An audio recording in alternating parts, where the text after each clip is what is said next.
BNP তথা অন্যান্য দল আমরা সিদ্ধান্ত নিয়েছি যে আমরা সেই নিরপেক্ষ সরকারে কোনো রাজনৈতিক দলের ভূমিকা রাখার প্রয়োজন নাই।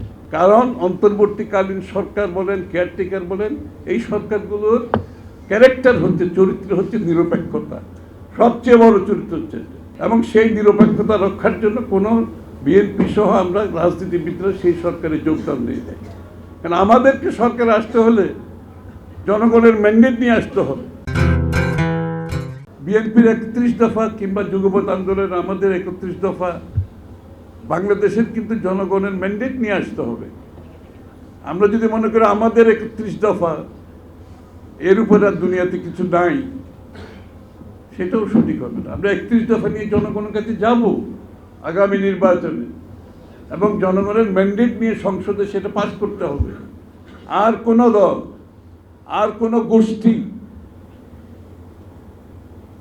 যদি মনে করে তাদের কোনো দাবি আছে, তাদের কোনো সংস্কারের প্রস্তাব আছে, তাদের কোনো পরিবর্তনের প্রস্তাব আছে, তাদেরকেও জনগণের কাছে যেতে হবে। তারা এখানে বসে, কিছু বিজ্ঞ মানুষ যদি মনে করেন তারা বসে সিদ্ধান্ত দেবেন আগামীর বাংলাদেশ, যে যতই বিজ্ঞ হোক, বাংলাদেশের মানুষের মালিক, যারা দেশের মালিক, তাদের চেয়ে বিজ্ঞ কেউ হওয়ার সুযোগ নাই। গণতন্ত্রে সেইটার কোনো সুযোগ নাই। তাদের কোনো প্রস্তাব থাকলে তাদেরকে জনগণের কাছে যেতে হবে, জনগণের ম্যান্ডেট নিতে হবে, ম্যান্ডেট নিয়ে সংসদে আসতে হবে। সুতরাং জনগণ সিদ্ধান্ত নেবে। আর যেই সমস্ত সংস্কার প্রস্তাবে যে ঐক্যমত হবে বর্তমানে, যেমন কিছু আমরা তো আগেই বলেছি, 2 বারের বেশি প্রধানমন্ত্রী থাকতে পারবে না, 2 কক্ষ বিশিষ্ট সংসদ, প্রেসিডেন্ট এবং প্রধানমন্ত্রীর যে ক্ষমতার ভারসাম্য সহ আরও কিছু বিষয় আছে যেগুলোতে জাতীয় ঐক্যমত হবে। সেই সংস্কারগুলো তো সময় লাগার কোনো কারণ নেই। সেটা 15 দিন 1 মাসের মধ্যে সমাধান হয়ে যাওয়ার কথা।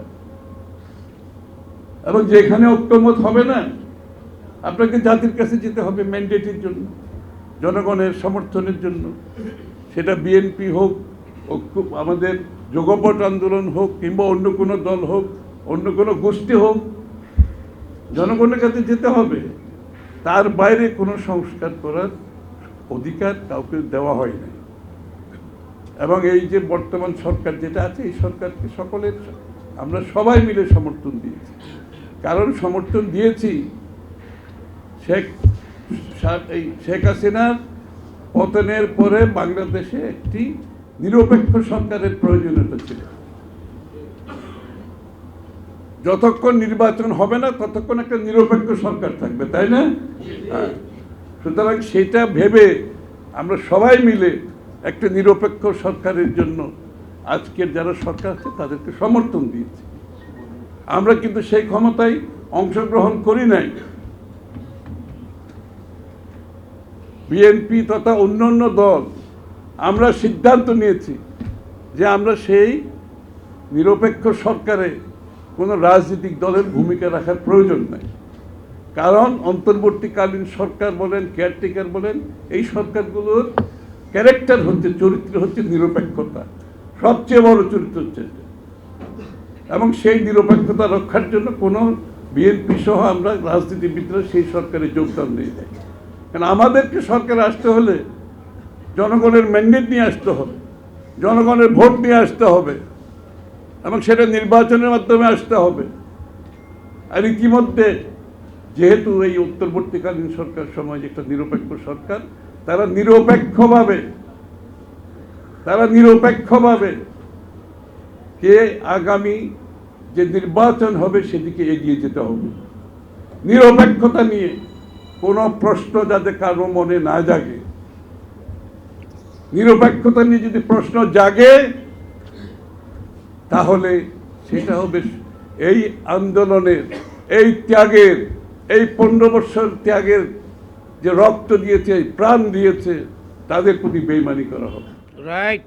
যার জন্য আন্দোলন হয়েছে একটি নিরপেক্ষ সরকার, অন্তর্বর্তীকালীন সরকার যেই সরকারই হোক নিরপেক্ষতার মাধ্যমে বাংলাদেশের মানুষের মালিকানা ফিরিয়ে দেবে, তার ভোটাধিকার ফিরিয়ে দেবে, গণতান্ত্রিক অর্ডার ফিরিয়ে আনতে হবে এবং গণতান্ত্রিক অর্ডারের মাধ্যমে আগামীর বাংলাদেশের জনগণের চিন্তার প্রতিফলন ঘটাতে হবে।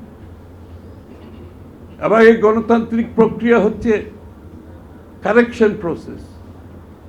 যে ভুলগুলো হয়েছে বিগত দিনে, এটা গণতান্ত্রিক প্রক্রিয়ার মাধ্যমে এই কারেকশনটা করতে হবে, ফিল্টারেশনটা এর মাধ্যমে করতে হবে।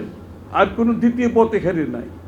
কেউ যদি দ্বিতীয় পথ বেছে নিতে চায় জনগণকে বাইরে রেখে, কোনো গোষ্ঠী, ব্যক্তি, দল, সেটা বাংলাদেশের জনগণ গ্রহণ করবে না। এবং সেটা হওয়াটা আমার কাছে স্বাভাবিকভাবে গ্রহণযোগ্য কারো কাছে হবে, এটা বিশ্বাস করার কোনো কারণ নাই। আর কেউ করতে চাইলে তারা সেটা বড় ভুল করবে। যারাই করতে চেয়েছে তারা কিন্তু কেউ টিকে থাকে না, তাদেরকে জনগণ প্রত্যাখ্যান করবে।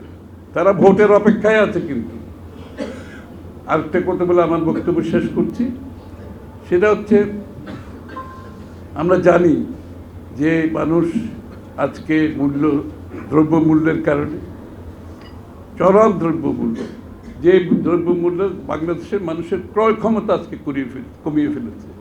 নিম্ন আয়ের মানুষ, তাদের খাওয়া দাওয়া রেশনিং করতে হচ্ছে, অনেকে দুবেলা খেতে পারছে না। তার উপরে যখন আপনি একটা কর চাপাবেন, একটা ভিএটি চাপাবেন, তখন তো তাদের ক্রয় ক্ষমতা আরও কমে যাবে।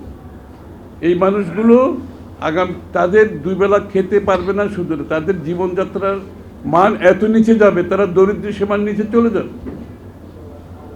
নিম্ন মধ্যবিত্ত অনেকে দরিদ্র সীমার নিচে চলে যাবে। সুতরাং এই সময়, এরকম একটা কঠিন সময় যখন জনগণ অতিক্রম করছে, সেই সময় আপনি কর, এখানে ভিএটির মাধ্যমে তাদের জীবনকে আরো দুর্বিষহ করে তোলা হবে। এই জন্য আমরা আগেও বলেছি, আমি আবারও বলছি, আজকে এই সরকার একটি অন্তর্বর্তীকালীন বাজেট দেওয়া উচিত। সেই দুর্নীতিবাজ ফ্যাসিস্ট সরকারের যে বাজেট, সেই বাজেটকে তারা যদি বাস্তবায়ন করতে চায় সেটা ভুল হবে। কারণ সেই বাজেট হচ্ছে দুর্নীতিবাজের বাজেট, এবং সেই বাজেটে অনেকগুলো প্রকল্প আছে, অনেকগুলো আপনার ব্যয় আছে, যেগুলো আমরা কাটছাঁট করতে পারি, যেগুলো আমরা স্থগিত করতে পারি। সেগুলো বাস্তবায়ন করার চেয়ে আপনার বাংলাদেশের মানুষের দুর্ভোগ, জনগণের কষ্ট লাঘব করা অনেক বেশি প্রয়োজনীয় বিষয়। সুতরাং এই জন্য আজকে বাংলাদেশে একটি গণতান্ত্রিক সরকারের প্রয়োজন হয়েছে, যারা জনগণের নির্বাচিত, জনগণের কাছে দায়বদ্ধ, জনগণের কাছে জবাবদিহি। এই জন্যই তো গণতন্ত্র, এই জন্যই গণতান্ত্রিক প্রক্রিয়া। দৈনন্দিন জীবনে জনগণের কাছে দায়বদ্ধ থাকবে, জবাবদিহি থাকবে। এই জন্য যত তাড়াতাড়ি শীঘ্রই আমরা নির্বাচনের দিকে এগিয়ে যাওয়া উচিত, এবং জনগণের মালিকানা ফিরিয়ে দিয়ে পরিবর্তন, সংস্কার আমরা ঐক্যবদ্ধের পরিপ্রেক্ষিতে যা করতে পারি সেটা হবে। আর যেটা পারবো না, আমরা জনগণের কাছে ফিরে যেতে হবে। বাংলাদেশের মালিক হচ্ছে জনগণ, এই কথাটা আজকে 15 বছর ধরে আমরা বলে আসছি। এবং জনগণের এই ক্ষমতায়নের জন্য মানুষ জীবন দিয়েছে, ত্যাগ করেছে, হাজার হাজার মানুষ জীবন দিয়েছে, গুম হয়েছে, খুন হয়েছে, 60-70 লক্ষ বিএনপি সহ অন্যান্য নেতাকর্মীরা মিথ্যা মামলার শিকার হয়েছে। এখানে আন্দোলনের কৃতিত্ব আমরা কোনো সময় নিতে চাইনি। এই জুলাই আগস্টের এই 2 মাসে বিএনপির 500 এর বেশি নেতাকর্মী মৃত্যুবরণ করেছে। 513 জন বিএনপির নেতাকর্মী মৃত্যুবরণ করেছে। কিন্তু আমরা তো সেটাকে আন্দোলনের কৃতিত্ব বিএনপি নেবে না তো। এই আন্দোলনের কৃতিত্ব আমরা জনগণকে দিতে চাই। আমরা একটা ঐক্যবদ্ধ জাতি দেখতে চাই। বাংলাদেশকে যদি আগের জায়গায় ফিরিয়ে নিতে হয়, এর চেয়েও যদি ভালো জায়গায় নিতে হয়, আমরা এই জায়গাগুলোতে ঐক্যবদ্ধ থাকতে হবে। আন্দোলনের কৃতিত্ব বাংলাদেশের জনগণের কাছে দিতে হবে। আমরা যদি এটার কৃতিত্ব দাবি করি, তাহলে আবার একটা যে আমাদের মধ্যে আগামী দিনের যে ঐক্যবদ্ধ আন্দোলনের মাধ্যমে শেখ হাসিনাকে আমরা পতন করতে পেরেছি, সেটা নষ্ট হবে এবং জাতি হিসেবে সেটা আমরা করতে পারি। আমরা যারা প্রাণ দিয়েছে তাদের প্রতি অন্যায় করা হবে, বেইমানি করা হবে। সুতরাং আজকে জাতীয় ঐক্য, বিশেষ করে গণতন্ত্র ফিরিয়ে পাওয়ার জন্য, গণতান্ত্রিক অর্ডার ফিরে আনার জন্য, জনগণের সমস্ত অধিকার ফিরিয়ে দেওয়ার জন্য আজকে আমাদেরকে ঐক্যবদ্ধ থাকতে হবে। এরপরে প্রত্যেকটা দলের নিজস্ব চিন্তা আছে, ভাবনা আছে, দর্শন আছে, স্বাভাবিক, এটাও থাকবে, ভিন্ন মত থাকবে, ভিন্ন পথ থাকবে, এটাই গণতন্ত্র। এবং মুক্তভাবে আমরা কথা বলতে পারবো, এটাই গণতন্ত্র। মুক্তভাবে চলাফেরা করতে পারবো, এটাই গণতন্ত্র। এবং একে অপরের যে মতবাদ তার প্রতি সম্মান জানাতে হবে। আমি দ্বিমত করতে পারি, কিন্তু আমাকে তো সম্মান জানাতে হবে। আমি কারো মতবাদকে, কারো চিন্তাকে অসম্মান জানানো আমার কোনো অধিকার নেই। এটাই যদি এই স্পিরিট না থাকলে, তাইলে কিন্তু যতই সংস্কার করেন তাও কিন্তু কাজ করবে না। আপনি গণতান্ত্রিক একটা কালচার আছে, একটা সংস্কৃতি আছে, এটা আমাদেরকে ধারণ করতে হবে। সবাইকে ধন্যবাদ।